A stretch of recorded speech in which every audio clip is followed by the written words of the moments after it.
Hello again guys, good morning ulit, welcome to my channel and it's me again, ang inyong chismosong Kaalda Vlogger. So gusto ko munang magpasalamat sa inyong lahat sa mga walang sawang tumatangkilik, nanonood, sumusuport at sumusubaybay ng mga content ko araw-araw dito sa aking channel.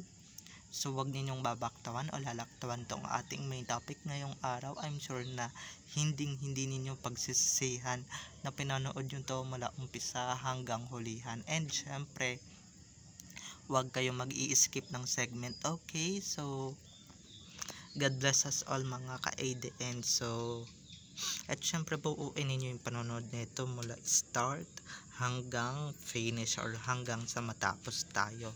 So, eto na, dumako tayo sa ating main topic for today's video na aabotin ng 2 minutes ang intro. Dahil nga sobrang daldal ko, no. Eto nga, no. Etong video na to, ngayon ko lang talaga ilalabas to. Eto nga, 'di ba? Yung sinabi niya noon, tandang-tanda ako sa APT. Si Alden Richards sa in-interview niya, 'di ba? Ay in-interview. Tandang-tanda ko 'yan, guys. At etong ano, pinapalabas ng mga kati Alpores na si ano daw yung gusto niya mapangasawa, and syempre anuhan, bigyan ng supling. So eto lang, matitindi talaga sira ng ulo ng mga to, no. Talagang matitindi topak, parang mga arming lang din yan, no. Matitindi yung topak at matitindi din talaga mga sira sa ulo. So ang maa-advise ko lang sa inyo, neck nyo, dahil yan hindi niya lulukuhin si main, no. So eto na guys, watch this. Mamaya ipapaliwanag ko sa inyo ng buong buo. So eto na guys, watch this.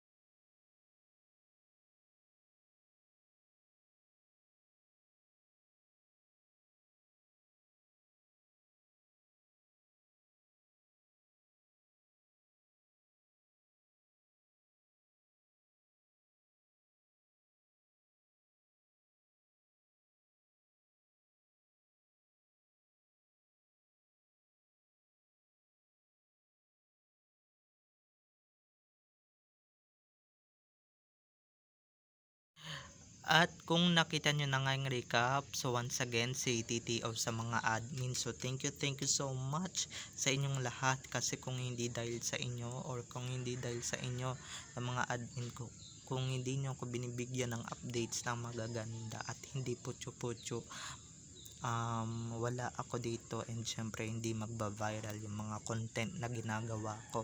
Kaya maraming salamat sa inyong lahat. Ginagawa ko to para sa inyo at hindi para kung kanino man, 'di ba? Para sa inyo to. Sinusuklian ko lang naman din suporta ninyo, and syempre sa mga fans ko na hanggang ngayon, throughout of my 3 years journey dito sa YouTube, hindi ako sinukuan, and syempre hindi ako iniwan. So maraming salamat. So sana going strong tayo, and sana mas dumami pa tayo. So eto na, dumako na tayo sa ating main topic for today's video bago tayo magkadramahan. Like what I said earlier, no. Natatandaan nyo ba yung ewan ko lang kung may nilabas na ako neto, isang video ni Alden Richards kung saan ini-interview siya ng taga APT tungkol sa ideal woman niya or sa ideal na mapapangasawa niya, and syempre kung gaano kadaming anak, 'di ba? At eto nga, hinaluan na ng salamang kanang mga kampon ng animales tong interview na ito, at syempre nilagyan nila ng meaning na kunwari sa KB yung sinasabi or pinapatungkulan ni Alden Richards na mabibigyan ng anak, and syempre matatayo sila ng pamilya or magtatayo sila ng pamilya or silang dalawa magkakatuluyan. Talagang ito, kung yung Armin hibang na hibang, Eto naman guys, sobrang balyo na nila. 'Di ba? Parang parang enough na ata or hindi pa enough ang mga pinagagagawa nila, no? Pati yung mga ganitong bagay na personal questions tungkol kay Alden, eh, um, 'di ba, hinaluan na nila ng salamangka. And syempre, yung eto walang magkakagusto diyan sa idol ninyo. Alam niyo kung bakit. Naku, pag nalaman yung ganyang ugali or yung ganyang katayuan, yung mga ganyang pag-uugali, pag ganyan nalaman nila yan, ay naku, talagang mata-turned off at mata-turned off sila. Hindi sila mata-turned on, mata-turned off sila. 'Di ba? Malalaman nilang walwalera, ayun ni Alden ng ganyan, 'di ba? Hindi conservative at hindi maka-Diyos, hindi dasalin, hindi madasalin, 'di ba?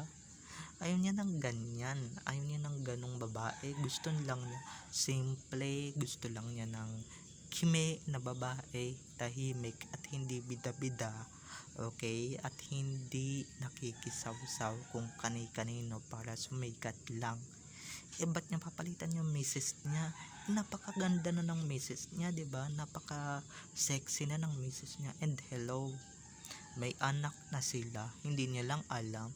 Kasi baka sabihin niyo gumagawa ako ng kwento at gumagawa ako ng fake news dito, 'di ba? Ayaw ninyong marinig na gano'n yung sinasabi ko. Talagang eto guys, nanggigigil lang talaga ako dito sa mga pinagsasabi and pinagkakalat na itong mga hudlo na to, na kung ano-ano talagang sinasabi nila about Alden Richards, na dinadamay nila dyan sa idol nilang sa KB, para sa ganun maging relevant si KB kahit saan na lang na issue. Kahit na doon sa fast take na pinost ko na si Main Mendoza naman talaga yung sinabi niya at hindi naman si KB, 'di ba? Yan na lang natin sila, basta tayo ay nag-i-enjoy tayo sa ginagawa natin. Kung sila nag-i-enjoy sila sa ginagawa nila, so be it, 'di ba? Be it. Basta ang mga pag may isa kayong fake news na pinost, ipopost ko yung mga link ko sa mga ninyo, sa mga post ninyo, para sa ganun mabasag kayo sa katotohanan or mabasag yung katotohanan na pinanghahawakan ninyo. Tignan lang natin kung hindi kayo matahimik or matameme sa mga pinagsasasabi ko dito about this video. 'Di ba? Okay na sana 'di ba? Kaso halata naman din yung kagaguhan ninyo. Alam niyo, para kayong Aramin, 'di ba? Yung mga kagaguhan at katarantaduhan nila. Sorry guys sa salita. 'Di ba? Ano na din sila, talagang matindi na rin talaga yung saltek nila sa pag-iisip nila or sa utak nila. Talagang gusto kong sumigaw kasi hindi ko lang magawa kasi na may mga natutulog pa. So eto na nga, no? At syempre hindi pagpapalit ni Alden yan dyan, no? Takot lang niya dyan mabugahan ng apoy ng kanyang misis na si Main Mendoza, 'di ba? 'Di ba Alden, takot na takot ka dyan sa misis mo pag may nalaman na may girls kang kasama. Nako, talagang bantay sarado ka dyan sa misis mo. Kaya never niyang ipagpapalit. Hello, nakami nakamain na lahat, magandang edukasyon, 'di ba? Nakagraduate, may nanggaling sa magandang pamilya, pero yung pamilya niya talagang baboy na, at kung ano-ano pa, 'di ba? Ayun si KB, hello, mas mahirap pa yan sa mahirap dati, 'di ba? At kung ano siya pa ngayon breadwinner, 'di ba? Kaya yung mga nakikita ninyo, kaplastikan lang yun. And syempre showbiz lang yun. Kayo naman siniseryoso nyo na agad yung mga bagay-bagay na ganyan, hindi ba? Siniseryoso nyo na agad yung mga issue at syempre mga ganap ni KB at ni AR sa Canada. Talagang hindi nyo ba talagang kayang magising sa katotohanan na lahat ng yun showbiz. After nung shooting, wala nang pansinan ulit. Ano naman ngayon kung finalo, co-artist niya lang naman din yun, di ba? Kaya niya ipa-follow. Dahil pagka hindi niya pinalo, sasabihin niya masama ugali, ganyan, ganito, ganito na keso, hindi niya pinalo, ganyan, magbawala kayo. Diba? Hayaan na lang natin sila sa kabaliwan, basta tayo focus tayo sa katotohanan na nilalabas natin. And syempre, sa mga legit na sinasabi natin, okay? So, baliwalain na lang natin sila kung gano'n nila tayo hindi pinapansin. Kung kami pinapansin ninyo, at kung kami pinapakailaman ninyo, pues wala kaming pakialam sa inyo. Kahit na maglulupasay pa kayo dyan, nakikiamot lang naman kayo ng spotlight sa amin. Tignan ninyo, may papasok na namang mga hati dito sa post kong to, and syempre sa social media account ko. Alam ko yan kasi nga 'di ba, amot lang sila ng spotlight, ng kasikatan ng mga vloggers, and syempre ng mga influencer sa Twitter, 'di ba? So marami silang mga marami silang ebas na tinatawag, hindi ba? So mga ka-EDN ha, pag may nakita akong talagang kati dito or mga dito, talagang iaano ko to ng bonggang-bongga. So offline ko to or kaya ibablock ko na agad, 'di ba? Wag na lang tayo pumatol sa buzzer kasi nga nakikilala na tayo, so inggit lang yung mga yan sa atin, 'di ba? At dinadown nila tayo para sa ganun sumuko tayo, ganyan sila, na memorize sila, 'di ba? Gaya ng army na iaanib nila yung dating matinong influencer or vlogger ng Aldab or dating admin ng Aldab para sa ganun, or kaya babayaran nila, susuhulan nila. Pues kami mga natitira dito na admin, hindi kami magpapasukol at hindi kami sa pera dahil kayang-kaya namin yan. So babay na mga ka-ADN, I love you all, have a nice day, keep safe and God bless everyone.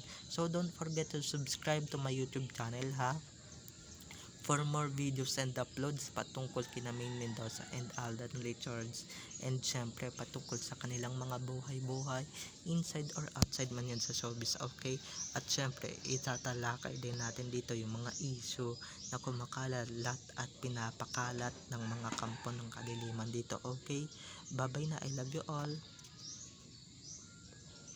have a nice day, keep safe and God bless, see you on my next video.